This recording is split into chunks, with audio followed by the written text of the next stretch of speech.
Huwag mong skip ang video na to. This is not coincidence. Ang universe mismo ang nag-set ng alarm para sa puso mo ngayon. Saglit lang.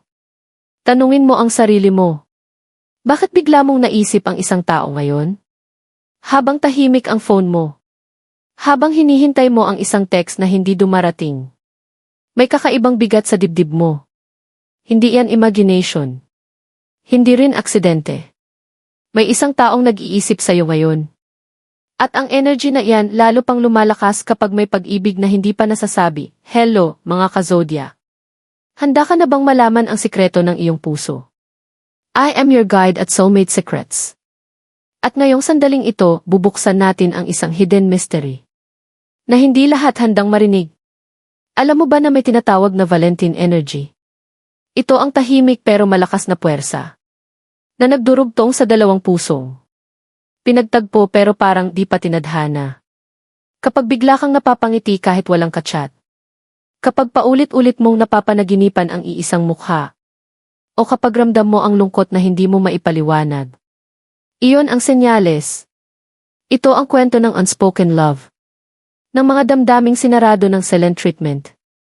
At ng mga pusong naipit sa pagitan ng tadhana at kapalaran. At habang nagpapatuloy ang video na to, unti-unti mong mararamdaman kung sino ang konektado sa'yo ngayon. At bakit hindi ka nila makalimutan, may isang bagay na hindi sinasabi ng universe ng diretsahan. Binubulong lang niya ito sa pakiramdam mo. Kung napapansin mo na pare-pareho ang oras na lagi mong tinitingnan ang phone. O bigla kang nagigising sa kalagitnaan ng gabi na may bigat sa puso. Hindi yan random. May taong nakakonekta sa'yo ngayon. At may initial na paulit-ulit na lumilitaw sa energy field mo. Sa ngayon, tahimik pa ang sign. Pero pakinggan mo ito. Letrang G, E, T, O, T, D, D. Ito ang unang pahiwatig. Isang initial na may dalang alaala. Masaya man o masakit. Kapag narinig mo ang pangalang iyan sa ibang tao.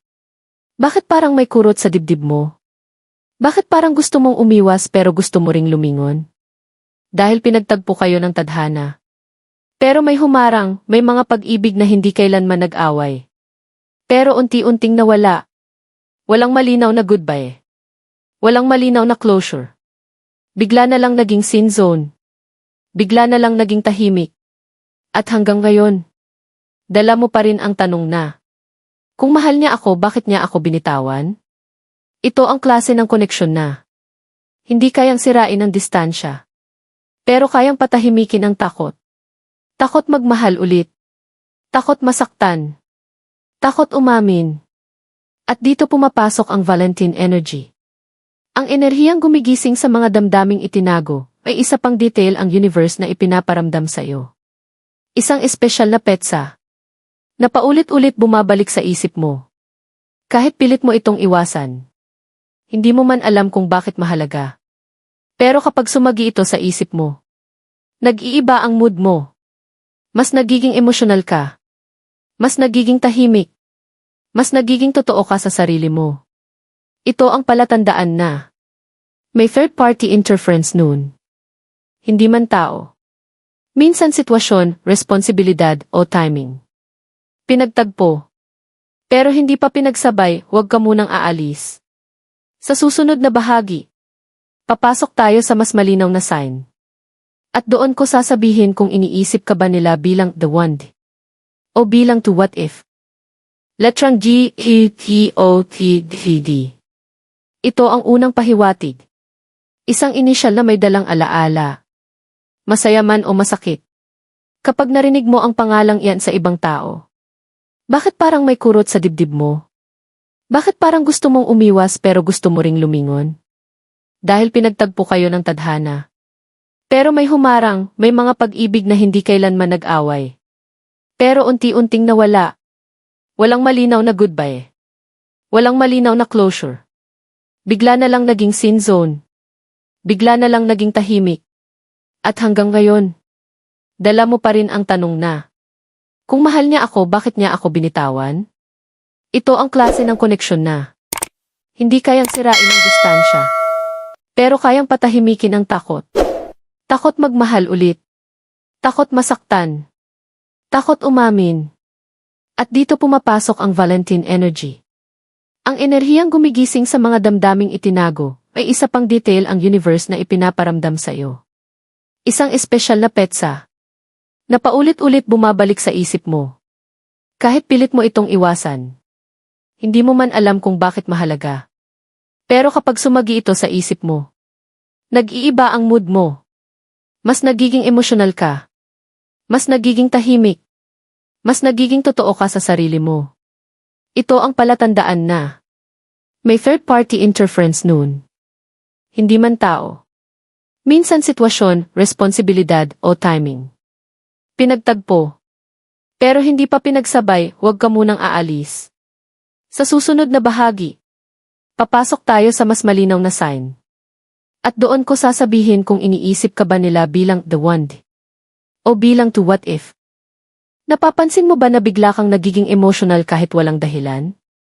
Isang kanta lang, isang salita, isang eksena. At parang may humihila sa puso mo pababa. Iyan ang senyales na may taong iniisip ka sa parehong oras na iniisip mo siya. Hindi ito coincidence. Ito ay energetic mirroring. Kapag bigla kang napapangiti kahit mag-isa ka. Kapag nararamdaman mong parang may kulang. Kahit kumpleto naman ang araw mo. Iyan ang unspoken connection. At ngayon, makinig ka ng mabuti, may initial na mas mabigat kaysa kanina. Letrang T, A, T, O, T, S, T.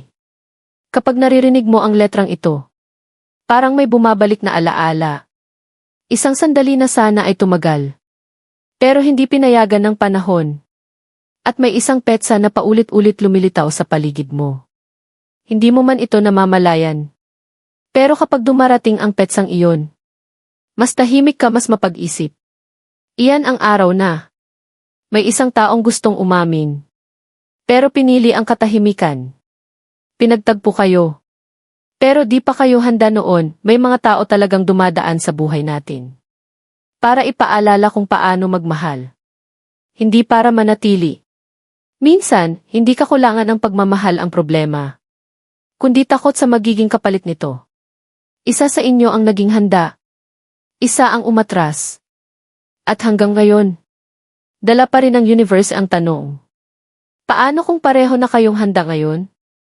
At bago ko ibigay ang pinakaimportanteng sign. Kailangan mong marinig ito. Bago ko ibigay ang pinakaimportanteng sign. May nakikita akong initials. Letrang I, D, O, C. Na laging kasama sa panaginip mo. Is it them? Let's find out.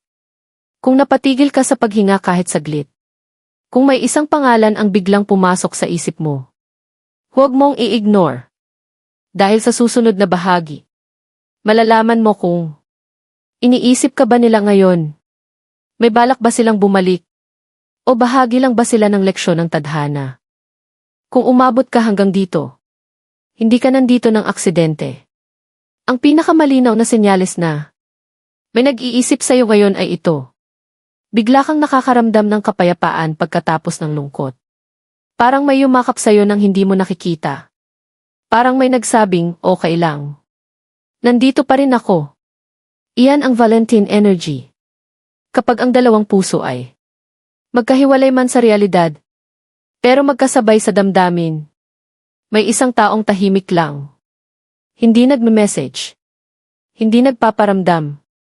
Pero sa bawat pagkakataong napapangiti ka ng wala sa oras, ikaw ang iniisip niya. Hindi ka niya basta-basta makalimutan. Dahil ikaw ang naging pahinga. Sa isang mundong puno ng ingay, may mga pag-ibig na hindi ipinaglalaban agad. Dahil kailangan munang patatagin ang sarili. Hindi ka iniwan dahil hindi ka mahal. Minsan, iniwan ka dahil masyado kang mahal. At hindi pa niya kayang panindigan iyon. Pinagtagpo kayo para matutong magmahal. At kung itatadhana, muling pagtatagpuin sa mas tamang oras, ngayon pakinggan mo ako ng mabuti. Kung gusto mong i-lock ang energy na ito, kung gusto mong ipaalam sa universe na handa ka na sa malinaw na pagmamahal, gawin mo ito. I type sa comments. I claim this love. Habang tinatype mo yan, Isipin mo lang ang pakiramdam ng pagmamahal na hindi mo kailangang ipaglaban. Hindi mo kailangang ipagsiksikan. At hindi mo kailangang ipagsumamo. Hayaan mong ang universe ang kumilos at kung gusto mong manatiling konektado. Sa mga mensaheng tulad nito, mga senyales, hula at lihim ng puso. Mag-subscribe ka sa Soulmate Secrets. Hindi lang ito channel. Isa itong paalala na hindi ka nag-iisa sa nararamdaman mo. Kung may isang initial o pakiramdam na tumama sa'yo, ay comment mo lang. Binabasa ng universe ang bawat salita. Salamat sa pananatili. At tandaan mo, kapag iniisip mo sila, malaki ang sansang iniisip ka rin nila.